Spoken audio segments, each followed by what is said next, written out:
गणेशाय नमः। ओम श्री सीतारामचंद्राभ्यां नमः। श्रीमद् वाल्मीकि रामायण बालकांड सर्ग 38 से 44। सर्ग 38 राजा सगर के पुत्रों की उत्पत्ति तथा यज्ञ की तैयारी। विश्वामित्र जी ने मधुर अक्षरों से युक्त वह कथा श्री राम को सुनाकर फिर उनसे दूसरा प्रसंग इस प्रकार कहा। वीर, पहले की बात है, अयोध्या में सगर नाम से प्रसिद्ध एक धर्मात्मा राजा राज्य करते थे। उन्हें कोई पुत्र नहीं था, अतः वे पुत्र प्राप्ति के लिए सदा उत्सुक रहा करते थे। श्री राम विदर्भ राजकुमारी केशनी राजा सगर की ज्येष्ठ पत्नी थी। वह बड़ी धर्मात्मा और सत्यवादिनी थी। सगर की दूसरी पत्नी का नाम सुमति था। वह अरिष्ट नेमी कश्यप की पुत्री तथा गरुड़ की बहन थी। महाराज सगर अपनी उन दोनों पत्नियों के साथ हिमालय पर्वत पर जाकर भृगु प्रस्त्रवण नामक शिखर पर तपस्या करने लगे। 100 वर्ष पूर्ण होने पर उनकी तपस्या द्वारा प्रसन्न हुए सत्यवादियों में श्रेष्ठ महर्षि भृगु ने राजा सगर को वर दिया। निष्पाप नरेश, तुम्हें बहुत से पुत्रों की प्राप्ति होगी। पुरुष परवर, तुम इस संसार में अनुपम कीर्ति प्राप्त करोगे। तात, तुम्हारी एक पत्नी तो एक ही पुत्र को जन्म देगी जो अपनी वंश परंपरा का विस्तार करने वाला होगा, तथा दूसरी पत्नी 60,000 पुत्रों की जननी होगी। महात्मा भृगु जब इस प्रकार कह रहे थे, उस समय उन दोनों राजकुमारियों रानियों ने उन्हें प्रसन्न करके स्वयं भी अत्यंत आनंदित हो दोनों हाथ जोड़कर पूछा, ब्राह्मण, किस रानी के एक पुत्र होगा और कौन बहुत से पुत्रों की जननी होगी? हम दोनों यह सुनना चाहती हैं। आपकी वाणी सत्य हो। उन दोनों की यह बात सुनकर परम धर्मात्मा भृगु ने उत्तम वाणी में कहा, देवियों, तुम लोग यहाँ अपनी इच्छा प्रकट करो। तुम्हें वंश चलाने वाला एक ही पुत्र प्राप्त हो अथवा महान बलवान यशस्वी एवं अत्यंत उत्साही बहुत से पुत्र। इन दो वरों में से किस वर को कौन सी रानी ग्रहण करना चाहती है? रघुकुल नंदन श्री राम मुनि का यह वचन सुनकर केशनी ने राजा सगर के समीप वंश चलाने वाले एक ही पुत्र का वर ग्रहण किया। तब गरुड़ की बहन सुमति ने महान उत्साही और यशस्वी 60,000 पुत्रों को जन्म देने का वर प्राप्त किया। रघुनंदन, तदनंतर रानियों सहित राजा सगर ने महर्षि की परिक्रमा करके उनके चरणों में मस्तक झुकाया और अपने नगर को प्रस्थान किया। कुछ काल व्यतीत होने पर बड़ी रानी केशनी ने सगर के औरस पुत्र असमंजस को जन्म दिया। पुरुष सिंह छोटी रानी सुमति ने तुम्बी के आकार का एक गर्भपिंड उत्पन्न किया। उसको फोड़ने से 60,000 बालक निकले। उन्हें घी से भरे हुए घड़ों में रखकर धाइयां उनका पालन पोषण करने लगी। धीरे धीरे जब बहुत दिन बीत गए, तब वे सभी बालक युवावस्था को प्राप्त हुए। इस तरह दीर्घ काल के पश्चात राजा सगर के रूप और युवावस्था से सुशोभित होने वाले 60,000 पुत्र तैयार हो गए। नरश्रेष्ठ रघुनंदन सगर का ज्येष्ठ पुत्र असमंजस नगर के बालकों को पकड़कर सरयू के जल में फेंक देता और जब वे डूबने लगते तब उनकी ओर देखकर हंसा करता। इस प्रकार पापाचार में प्रवृत्त होकर जब वह सत्पुरुषों को पीड़ा देने और नगर निवासियों का अहित करने लगा, तब पिता ने उसे नगर से बाहर निकाल दिया। असमंजस के पुत्र का नाम था अंशुमान। वह बड़ा ही पराक्रमी, सबसे मधुर वचन बोलने वाला तथा सब लोगों को प्रिय था। नरश्रेष्ठ, कुछ काल के अनंतर महाराज सगर के मन में यह निश्चित विचार हुआ कि मैं यज्ञ करूं। यह दृढ़ निश्चय करके वे वेदवेता नरेश अपने उपाध्यायों के साथ यज्ञ करने की तैयारी में लग गए। श्री वाल्मीकि निर्मित आर्ष रामायण आदि काव्य के बालकांड में 38वां सर्ग पूरा हुआ। सर्ग 39। इंद्र के द्वारा राजा सगर के यज्ञ संबंधी अश्व का अपहरण, सगर पुत्रों द्वारा सारी पृथ्वी का भेदन तथा देवताओं का ब्रह्मा जी को ये सब समाचार बताना। विश्वामित्र जी की कही हुई ये कथा सुनकर श्री रामचंद्र जी बड़े प्रसन्न हुए। उन्होंने कथा के अंत में अग्नितुल्य तेजस्वी विश्वामित्र मुनि से कहा, ब्राह्मण, आपका कल्याण हो।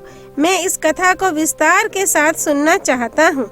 मेरे पूर्वज महाराज सगर ने किस प्रकार यज्ञ किया था। उनकी वह बात सुनकर विश्वामित्र जी को बड़ा कौतूहल हुआ।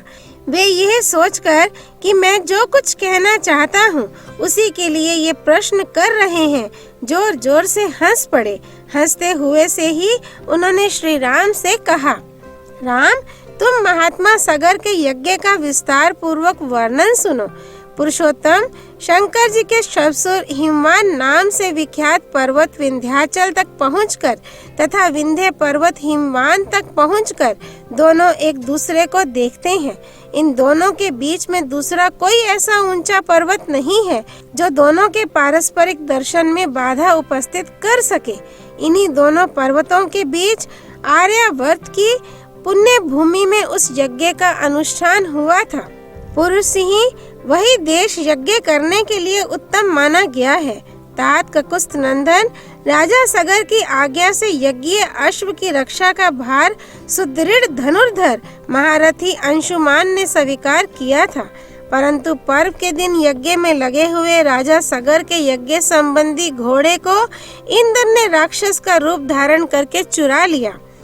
काकुत्स महामना सगर के उस अश्व का अपहरण होते समय समस्त ऋत्विजों ने यजमान सगर से कहा, ककुस नंदन, आज पर्व के दिन कोई इस यज्ञ संबंधी अश्व को चुराकर बड़े वेग से लिए जा रहा है। आप चोर को मारिए और घोड़ा वापस लाइए, नहीं तो यज्ञ में विघ्न पड़ जाएगा और वह हम सब लोगों के लिए अमंगल का कारण होगा। राजन, आप ऐसा प्रयत्न कीजिए जिससे यह यज्ञ बिना किसी विघ्न बाधा के परिपूर्ण हो। उस यज्ञ सभा में बैठे हुए राजा सगर ने उपाध्यायों की बात सुनकर अपने 60,000 पुत्रों से कहा, पुरुष परवर पुत्रों, ये महान यज्ञ वेद मंत्रों से पवित्र अंतःकरण वाले महाभाग महात्माओं द्वारा संपादित हो रहा है, अतः यहाँ राक्षसों की पहुँच हो ऐसा मुझे नहीं दिखाई देता। अतः ये अश्व चुराने वाला कोई देव कोटि का पुरुष होगा। अतः पुत्रों, तुम लोग जाओ, घोड़े की खोज करो, तुम्हारा कल्याण हो। समुद्र से घिरी हुई इस सारी पृथ्वी को छान डालो, एक एक योजन विस्तृत भूमि को बांटकर उसका चप्पा चप्पा देख डालो। जब तक घोड़े का पता ना लग जाए तब तक मेरी आज्ञा से इस पृथ्वी को खोदते रहो। इस खोदने का एक ही लक्ष्य है, उस अश्व के चोर को ढूंढ निकालना। मैं यज्ञ की दीक्षा ले चुका हूँ, अतः स्वयं उसे ढूंढने के लिए नहीं जा सकता। इसलिए जब तक उस अश्व का दर्शन ना हो तब तक मैं उपाध्यायों और पौत्र अंशुमान के साथ यहीं रहूंगा। श्री राम पिता के आदेश रूपी बंधन से बंधकर वे सभी महाबली राजकुमार मन ही मन हर्ष का अनुभव करते हुए भूतल पर विचरने लगे। सारी पृथ्वी का चक्कर लगाने के बाद भी उस अश्व को न देखकर उन महाबली पुरुष सिंह राजपुत्रों ने प्रत्येक के हिस्से में एक एक योजन भूमि का बंटवारा करके अपनी भुजाओं द्वारा उसे खोदना आरंभ किया। उनकी उन भुजाओं का स्पर्श वज्र के स्पर्श की भांति दुस्सह था। रघुनंदन, उस समय वज्र तुल्य शूलों और अत्यंत दारुण हल्लों द्वारा सब ओर से विदीर्ण की जाती हुई वसुधा आर्तनाद करने लगी। रघुवीर, उन राजकुमारों द्वारा मारे जाते हुए नागों, असुरों, राक्षसों तथा दूसरे दूसरे प्राणियों का भयंकर आर्तनाद गूंजने लगा। रघुकुल को आनंदित करने वाले श्री राम, उन्होंने 60,000 योजन की भूमि खोद डाली, मानो वे सर्वोत्तम रसातल का अनुसंधान कर रहे हों। नृप श्रेष्ठ राम इस प्रकार पर्वतों से युक्त जम्बू द्वीप की भूमि खोदते हुए वे राजकुमार सब और चक्कर लगाने लगे। इसी समय गंधर्वों, असुरों और नागों सहित संपूर्ण देवता मन ही मन घबरा उठे और ब्रह्मा जी के पास गए। उनके मुख पर विषाद छा रहा था, वे भय से अत्यंत संत्रस्त हो गए थे। उन्होंने महात्मा ब्रह्मा जी को प्रसन्न करके इस प्रकार कहा, भगवान सगर के पुत्र इस सारी पृथ्वी को खोदे डालते हैं और बहुत से महात्माओं तथा जलचारी जीवों का वध कर रहे हैं। यह हमारे यज्ञ में विघ्न डालने वाला है, ये हमारा अश्व चुरा कर ले जाता है। ऐसा कहकर वे सगर के पुत्र समस्त प्राणियों की हिंसा कर रहे हैं। श्री वाल्मीकि निर्मित आर्ष रामायण आदि काव्य के बाल कांड में 39वां सर्ग पूरा हुआ।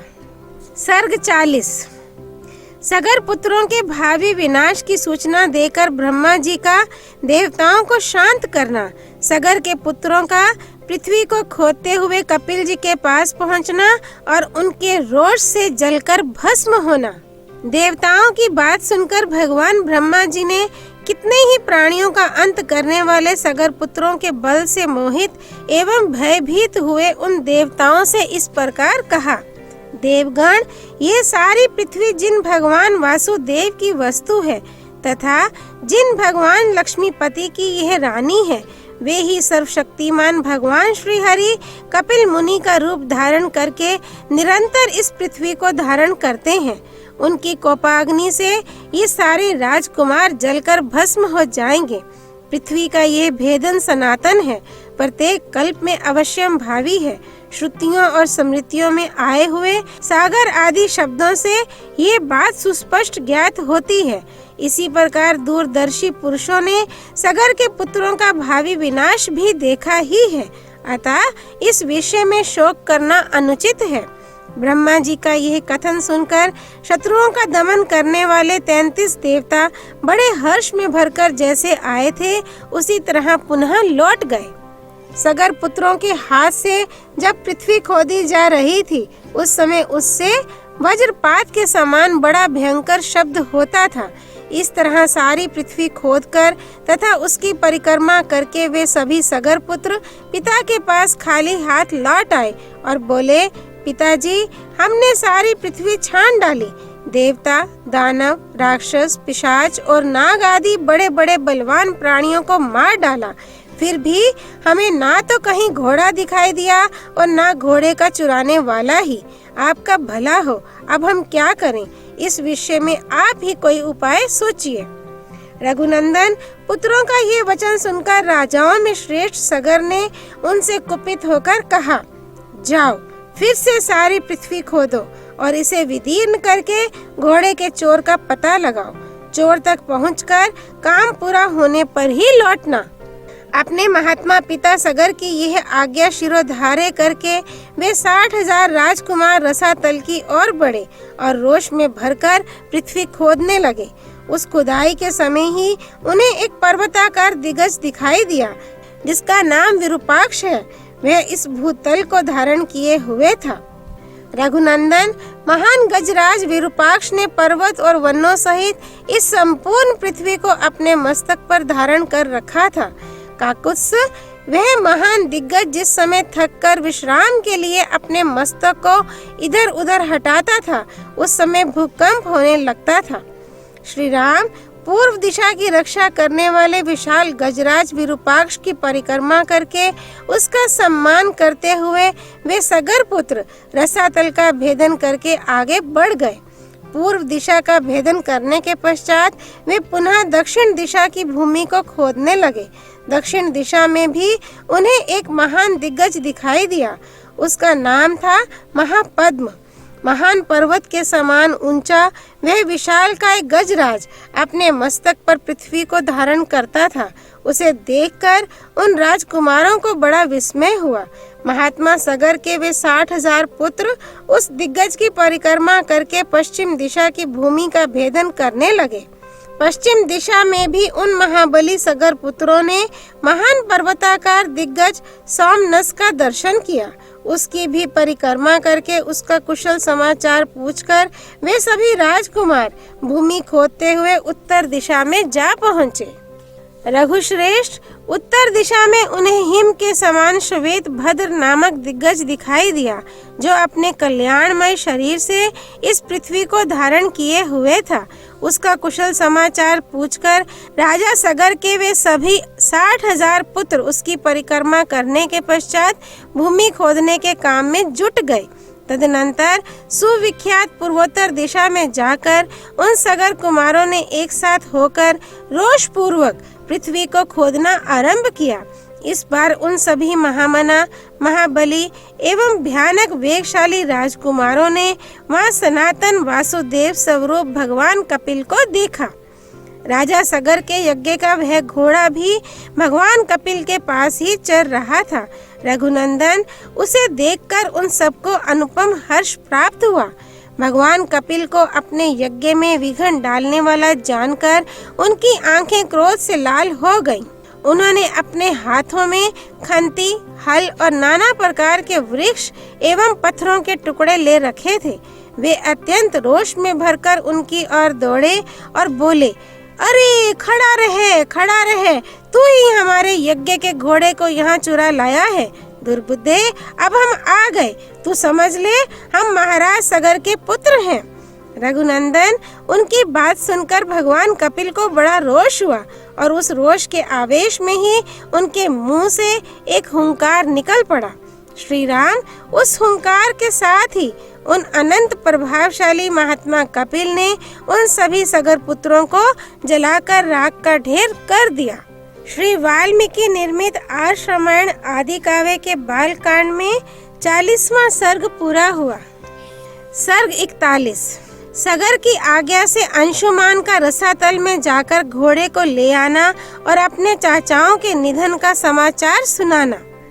रघुनंदन, पुत्रों को गए बहुत दिन हो गए।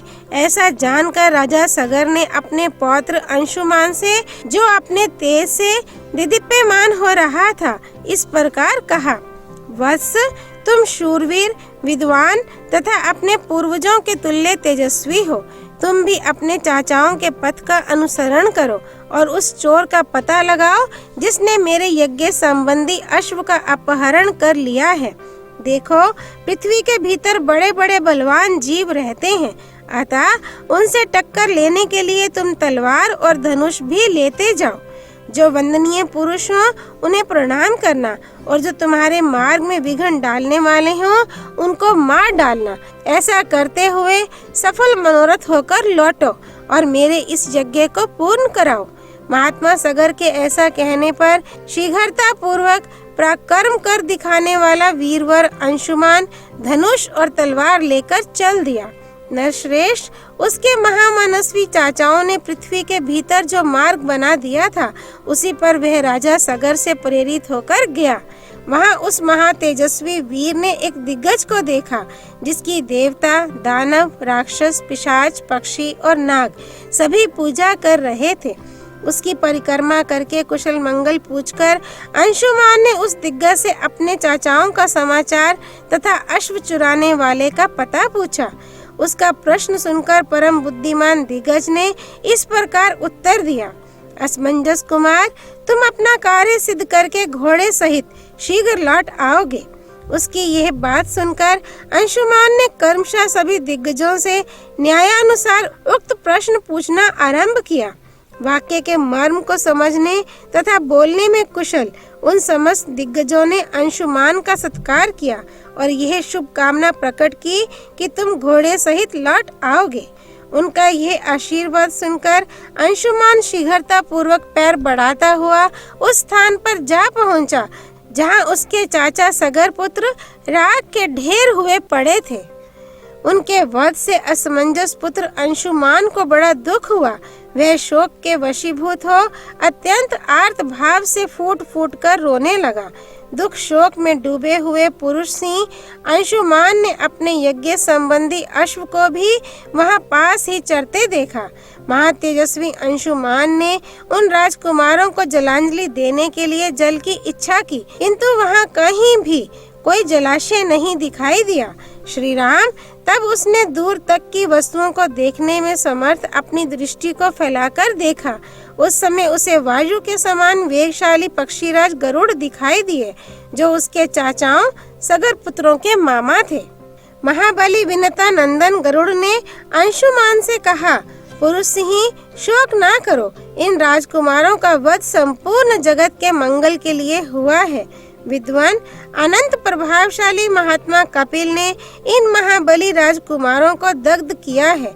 इनके लिए तुम्हें लौकिक जल की अंजलि देना उचित नहीं है। नरश्रेष्ठ महाभाव, हिमवान की जो ज्येष्ठ पुत्री गंगा जी हैं, उन्हीं के जल से अपने इन चाचाओं का तर्पण करो। जिस समय लोकपावनी गंगा राख के ढेर होकर गिरे हुए उन 60,000 राजकुमारों को अपने जल से आप्लावित करेंगी, उसी समय उन सबको स्वर्ग लोक में पहुंचा देंगी। लोक कमनियां गंगा के जल से भीगी हुई ये भस्म राशि इन सबको स्वर्ग लोक में भेज देगी। महाभाग, पुरुष परवर, वीर, अब तुम घोड़ा लेकर जाओ और अपने पितामह का यज्ञ पूर्ण करो। गरुड़ की यह बात सुनकर अत्यंत पराक्रमी महातपस्वी अंशुमान घोड़ा लेकर तुरंत लौट आया। रघुनंदन यज्ञ में दीक्षित हुए राजा के पास आकर उसने सारा समाचार निवेदन किया और गरुड़ की बताई हुई बात भी कह सुनाई। अंशुमान के मुख से यह भयंकर समाचार सुनकर राजा सगर ने कल्पोक्त नियम के अनुसार अपना यज्ञ विधिवत पूर्ण किया। यज्ञ समाप्त करके पृथ्वीपति महाराज सगर अपनी राजधानी को लौट आए।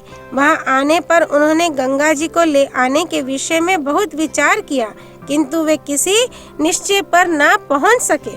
दीर्घ काल तक विचार करने पर भी उन्हें कोई निश्चित उपाय नहीं सूझा और 30,000 वर्षों तक राज्य करके वे स्वर्ग लोक को चले गए। श्री वाल्मीकि निर्मित आर्ष रामायण आदि काव्य के बाल कांड में 41वां सर्ग पूरा हुआ। सर्ग 42। अंशुमान और भगीरथ की तपस्या।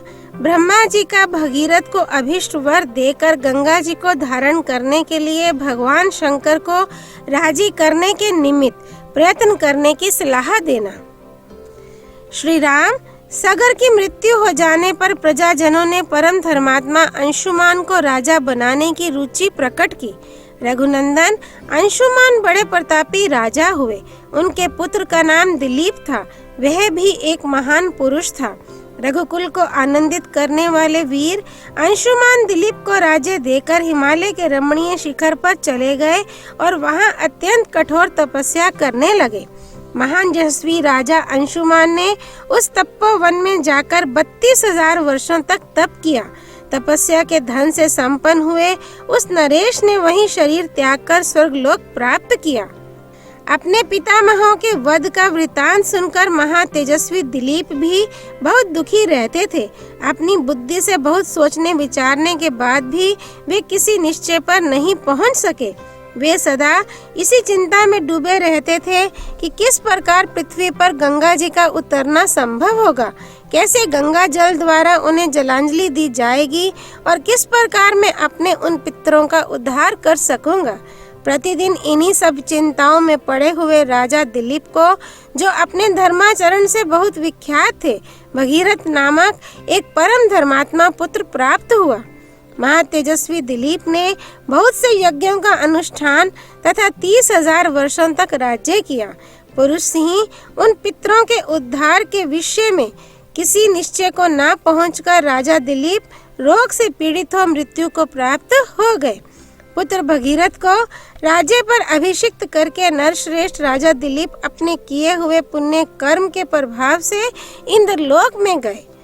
रघुनंदन, धर्मात्मा राजऋषि महाराज भगीरथ के कोई संतान नहीं थी। वे संतान प्राप्ति की इच्छा रखते थे, तो भी प्रजा और राज्य की रक्षा का भार मंत्रियों पर रखकर गंगा जी को पृथ्वी पर उतारने के प्रयत्न में लग गए और गोकर्ण तीर्थ में बड़ी भारी तपस्या करने लगे। महाबाहो, वे अपनी दोनों भुजाएं ऊपर उठाकर पंचाग्नि का सेवन करते और इंद्रियों को काबू में रखकर 1-1 महीने पर आहार ग्रहण करते थे। इस प्रकार घोर तपस्या में लगे हुए महात्मा राजा भगीरथ के 1000 वर्ष व्यतीत हो गए। इससे प्रजाओं के स्वामी भगवान ब्रह्मा जी उन पर बहुत प्रसन्न हुए।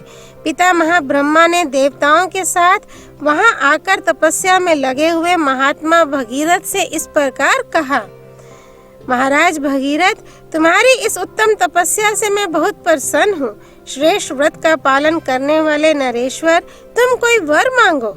तब महातेजस्वी महाबाहु भगीरथ हाथ जोड़कर उनके सामने खड़े हो गए और उन सर्वलोक पितामह ब्रह्मा से इस प्रकार बोले, भगवान, यदि आप मुझ पर प्रसन्न हैं और यदि इस तपस्या का कोई उत्तम फल है तो सगर के सभी पुत्रों को मेरे हाथ से गंगा जी का जल प्राप्त हो।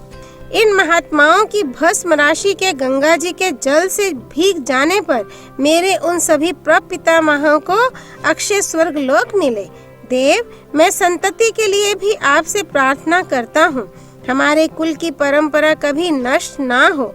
भगवान, मेरे द्वारा मांगा हुआ उत्तम वर संपूर्ण इक्ष्वाकु वंश के लिए लागू होना चाहिए। राजा भगीरथ के ऐसा कहने पर सर्वलोक पितामह ब्रह्मा जी ने मधुर अक्षरों वाली परम कल्याणमयी मीठी वाणी में कहा, इक्ष्वाकु वंश की वृद्धि करने वाले महारथी भगीरथ, तुम्हारा कल्याण हो। तुम्हारा ये महान मनोरथ इसी रूप में पूर्ण हो। राजन, ये है हिमालय की ज्येष्ठ पुत्री हेमवती गंगा जी। इनको धारण करने के लिए भगवान शंकर को तैयार करो। महाराज, गंगा जी के गिरने का वेग ये पृथ्वी नहीं सह सकेगी। मैं त्रिशूलधारी भगवान शंकर के सिवा और किसी को ऐसा नहीं देखता जो इन्हें धारण कर सके। राजा से ऐसा कहकर लोक सृष्टा ब्रह्मा जी ने भगवती गंगा से भी भगीरथ पर अनुग्रह करने के लिए कहा। इसके बाद वे संपूर्ण देवताओं तथा मरुदगणों के साथ स्वर्गलोक को चले गए। श्री वाल्मीकि निर्मित आर्ष रामायण आदि काव्य के बाल कांड में 42वां सर्ग पूरा हुआ। सर्ग 43। भगीरथ की तपस्या से संतुष्ट हुए भगवान शंकर का गंगा को अपने सिर पर धारण करके बिंदु सरोवर में छोड़ना और उनका 7 धाराओं में विभक्त हो भगीरथ के साथ जाकर उनके पितरों का उद्धार करना। श्री राम, देवादिदेव ब्रह्मा जी के चले जाने पर राजा भगीरथ पृथ्वी पर केवल अंगूठे के अग्रभाग को टिकाए हुए खड़े हो 1 वर्ष तक भगवान शंकर की उपासना में लगे रहे। वर्ष पूरा होने पर सर्वलोक वंदित उमा वल्लभ भगवान पशुपति ने प्रकट होकर राजा से इस प्रकार कहा, नरश्रेष्ठ, मैं तुम पर बहुत प्रसन्न हूँ। तुम्हारा प्रिय कार्य अवश्य करूँगा। मैं गिरिराज कुमारी गंगा देवी को अपने मस्तक पर धारण करूँगा। श्री राम, शंकर जी की स्वीकृति मिल जाने पर हिमालय की ज्येष्ठ पुत्री गंगा जी, जिनके चरणों में सारा संसार मस्तक झुकाता है, बहुत बड़ा रूप धारण करके अपने वेग को दुस्सह बनाकर आकाश से भगवान शंकर के शोभायमान मस्तक पर गिरी। उस समय परम दुर्धर गंगा देवी ने ये सोचा था कि मैं अपने प्रखर प्रवाह के साथ शंकर जी को लिए दिए पाताल में घुस जाऊंगी। उनके इस अहंकार को जानकर त्रिनेत्रधारी भगवान हर कुपित हो उठे और उन्होंने उस समय गंगा को अदृश्य कर देने का विचार किया। पुण्य स्वरूपा गंगा भगवान रुद्र के पवित्र मस्तक पर गिरी। उनका वह मस्तक जटामंडल रूपी गुफा से सुशोभित हिमालय के समान जान पड़ता था। उस पर गिरकर विशेष प्रयत्न करने पर भी किसी तरह वे पृथ्वी पर न जा सकी। भगवान शिव के जटा जाल में उलझकर किनारे आकर भी गंगा देवी वहां से निकलने का मार्ग न पा सकी और बहुत वर्षों तक उस जटा जूट में ही भटकती रहीं। रघुनंदन, भगीरथ ने देखा गंगा जी भगवान शंकर के जटा मंडल में अदृश्य हो गई हैं। तब वे पुनः वहां भारी तपस्या में लग गए। उस तपस्या द्वारा उन्होंने भगवान शिव को बहुत संतुष्ट कर लिया। तब महादेव जी ने गंगा जी को बिंदु सरोवर में ले जाकर छोड़ दिया। वहां छूटते ही उनकी 7 धाराएं हो गईं। हलादनी, पावनी और नलिनी, ये कल्याणमय जल से सुशोभित गंगा की 3 मंगलमयी धाराएं पूर्व दिशा की ओर चली गईं। सुचक्षु, सीता और महानदी सिंधु, ये 3 शुभ धाराएं पश्चिम दिशा की ओर प्रवाहित हुईं। उनकी अपेक्षा जो 7वीं धारा थी वह महाराज भगीरथ के रथ के पीछे पीछे चलने लगी। महातेजस्वी राजऋषि भगीरथ भी दिव्य रथ पर आरूढ़ हो आगे आगे चले और गंगा उन्हीं के पथ का अनुसरण करने लगी। इस प्रकार वे आकाश से भगवान शंकर के मस्तक पर और वहां से इस पृथ्वी पर आई थीं। गंगा जी की वह जल राशि महान कलकल नाद के साथ तीव्र गति से प्रवाहित हुई। मत्स्य, कच्छप और शिशुमार, सूंस झुंड के झुंड उसमें गिरने लगे। उन गिरे हुए जल जंतुओं से वसुंधरा की बड़ी शोभा हो रही थी। तदनंतर देवता, ऋषि, गंधर्व, यक्ष और सिद्धगण नगर के समान आकार वाले विमानों, घोड़ों तथा गजराजों पर बैठकर आकाश से पृथ्वी पर गई हुई गंगा जी की शोभा निहारने लगे। देवता लोग आश्चर्यचकित होकर वहां खड़े थे। जगत में गंगा अवतरण के इस अद्भुत एवं उत्तम दृश्य को देखने की इच्छा से अमित तेजस्वी देवताओं का समूह वहां जुटा हुआ था। तीव्र गति से आते हुए देवताओं तथा उनके दिव्य आभूषणों के प्रकाश से वहां का मेघ रहित निर्मल आकाश इस तरह प्रकाशित हो रहा था मानो उसमें सैकड़ों सूर्य उदित हो गए हों। शिशुमार, सर्प तथा चंचल मत्स्य समूहों के उछलने से गंगा जी के जल से ऊपर का आकाश ऐसा जान पड़ता था मानो वहां चंचल चपलाओं का प्रकाश सब ओर व्याप्त हो रहा हो। वायु आदि से सहस्त्रों टुकड़ों में बांटे हुए फेन आकाश में सब ओर फैल रहे थे मानो शरद ऋतु के श्वेत बादल अथवा हंस उड़ रहे हों। गंगा जी की वह धारा कहीं तेज, कहीं टेढ़ी और कहीं चौड़ी होकर बहती थी, कहीं बिल्कुल नीचे की ओर गिरती और कहीं ऊंचे की ओर उठी हुई थी। कहीं समतल भूमि पर वह धीरे धीरे बहती थी और कहीं कहीं अपने ही जल से उसमें जल में बारंबार टक्करें लगती रहती थी। गंगा का वह जल बार बार ऊंचे मार्ग पर उठता और पुनः नीचे भूमि पर गिरता था। आकाश से भगवान शंकर के मस्तक पर तथा वहां से फिर पृथ्वी पर गिरा हुआ वह निर्मल एवं पवित्र गंगा जल उस समय बड़ी शोभा पा रहा था। उस समय भूतल निवासी ऋषि और गंधर्व ये सोचकर कि भगवान शंकर के मस्तक से गिरा हुआ ये जल बहुत पवित्र है, उसमें आचमन करने लगे। जो शाप भ्रष्ट होकर आकाश से पृथ्वी पर आ गए थे वे गंगा के जल में स्नान करके निष्पाप हो गए तथा उस जल से पाप धुल जाने के कारण पुनः शुभ पुण्य से संयुक्त हो आकाश में पहुंचकर अपने लोकों को पा गए। उस प्रकाशमान जल के संपर्क से आनंदित हुए संपूर्ण जगत को सदा के लिए बड़ी प्रसन्नता हुई। सब लोग गंगा में स्नान करके पापहीन हो गए। राज ऋषि महाराज भगीरथ दिव्य रथ पर आरूढ़ हो आगे आगे चल रहे थे और गंगा जी उनके पीछे पीछे जा रही थी। श्री राम उस समय समस्त देवता, ऋषि, दैत्य, दानव, राक्षस, गंधर्व, यक्ष, परवर, किन्नर, बड़े बड़े नाग, सर्प तथा अप्सरा ये सब लोग बड़ी प्रसन्नता के साथ राजा भगीरथ के रथ के पीछे गंगा जी के साथ साथ चल रहे थे। सब प्रकार के जल जंतु भी गंगा जी की उस जल राशि के साथ सानंद जा रहे थे। जिस ओर राजा भगीरथ जाते उसी ओर समस्त पापों का नाश करने वाली सरिताओं में श्रेष्ठ यशस्विनी गंगा भी जाती थी। उस समय मार्ग में अद्भुत पराक्रमी महामना राजा जहन्नु यज्ञ कर रहे थे। गंगा जी अपने जल प्रवाह से उनके यज्ञ मंडप को बाहर ले गईं। रघुनंदन राजा जहन्नु इसे गंगा जी का गर्व समझकर कुपित हो उठे। फिर तो उन्होंने गंगा जी के उस समस्त जल को पी लिया। ये संसार के लिए बड़ी अद्भुत बात हुई। तब देवता, गंधर्व तथा ऋषि अत्यंत विस्मित होकर पुरुष परवर महात्मा जहन्नु की स्तुति करने लगे। उन्होंने गंगा जी को उन महात्मा नरेश की कन्या बना दिया, अर्थात उन्हें ये विश्वास दिलाया कि गंगा जी को प्रकट करके आप इनके पिता कहलाएंगे।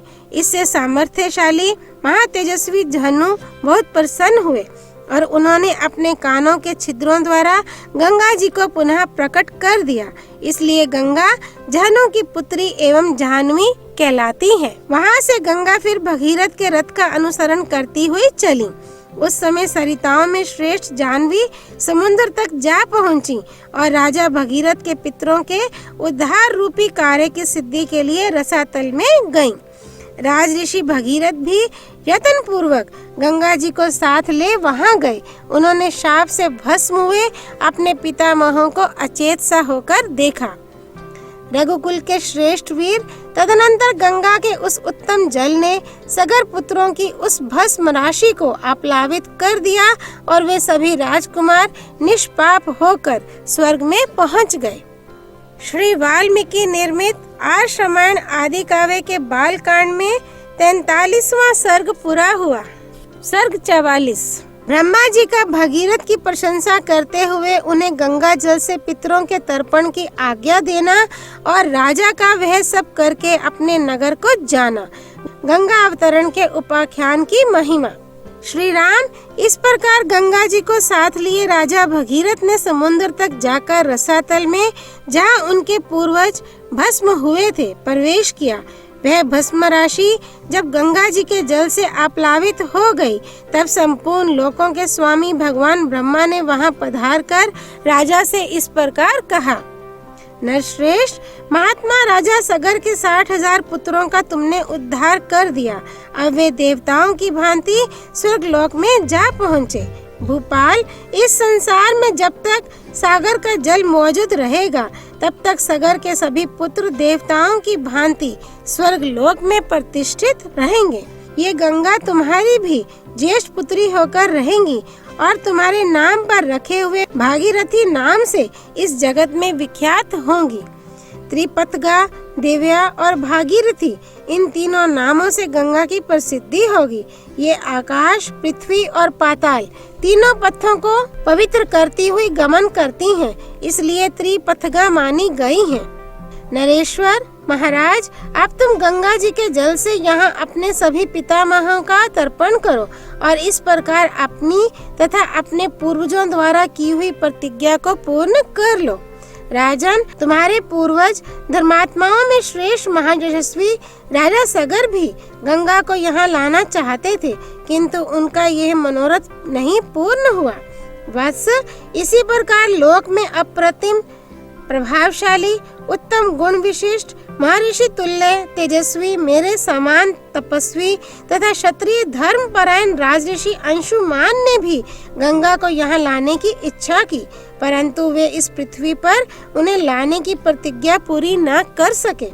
निष्पाप महाभाग, तुम्हारे अत्यंत तेजस्वी पिता दिलीप भी गंगा को यहाँ लाने की इच्छा करके भी इस कार्य में सफल न हो सके।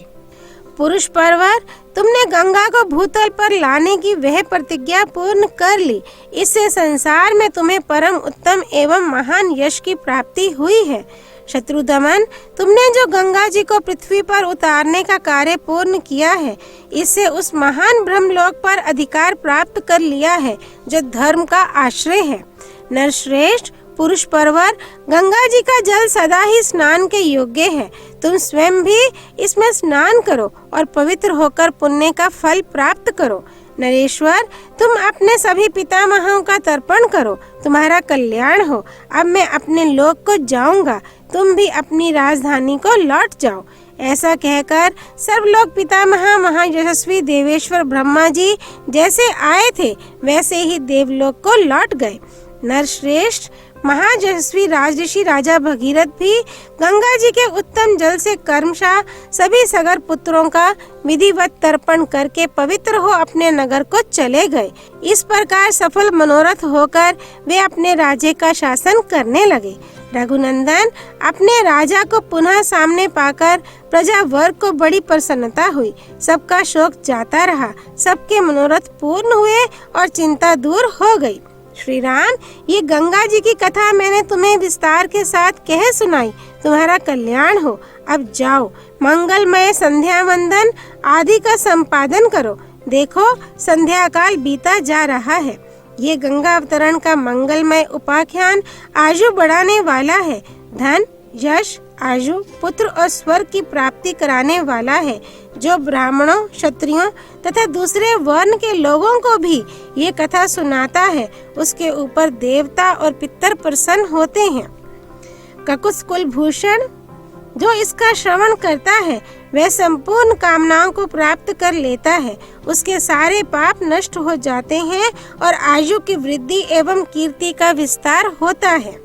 श्री वाल्मीकि निर्मित आर्ष रामायण आदि काव्य के बाल कांड में 44वां सर्ग पूरा हुआ। सियापति रामचंद्र की जय। राम भक्त श्री हनुमान जी की जय। राम जन्मभूमि अयोध्यापुरी धाम की जय। सरयू नदी की जय। माँ गौरीपति भगवान शिव शंकर की जय। गंगा मैया की जय। श्रीमद् वाल्मीकि रामायण की जय। महर्षि वाल्मीकि मुनि की जय। श्री हरि अर्पणमस्तु।